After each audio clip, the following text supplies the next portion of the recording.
মৌসুমের পরিবর্তনের সময় আমাদের শরীর নানা রকম সমস্যার সম্মুখীন হতে পারে, যেমন ঠান্ডা, কাশি, হজমের সমস্যা এবং অন্যান্য শারীরিক অস্বস্তি। রসুন, যা প্রাকৃতিক উপাদান হিসেবে আমাদের সুস্থতার জন্য উপকারী, সেসব সমস্যা মোকাবেলায় অত্যন্ত কার্যকরী। রসুনে থাকা অ্যান্টিব্যাকটেরিয়াল, অ্যান্টি ইনফ্ল্যামেটরি এবং অ্যান্টি অক্সিডেন্ট উপাদানগুলি মৌসুমের পরিবর্তনের সময় শরীরের প্রতিরোধ ক্ষমতা বাড়াতে সাহায্য করে।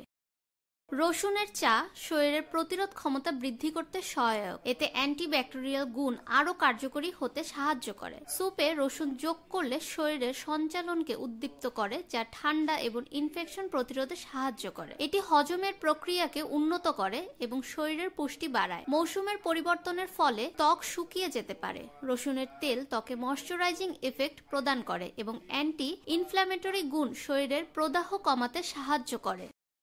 ঠান্ডা বা সর্দি কাশির সমস্যায় মধু এবং রসুনের সংমিশ্রণ একটি প্রাকৃতিক ঔষধ হিসেবে কাজ করে। রসুনের অ্যান্টিব্যাকটেরিয়াল গুণ এবং মধুর সানন্দ গুণ গলা শান্ত করতে সাহায্য করে এবং দ্রুত আরোগ্য লাভে সহায়ক। রসুন শরীরের ডিটক্সিফিকেশন প্রক্রিয়া সহজ করে। এটি লিভারকে পরিষ্কার করতে এবং শক্তিশালী করতে সাহায্য করে। মৌসুমের পরিবর্তনের সময় রসুন খেলে শরীরের প্রতিরোধ ক্ষমতা বাড়ায় এবং শরীর সুস্থ থাকে।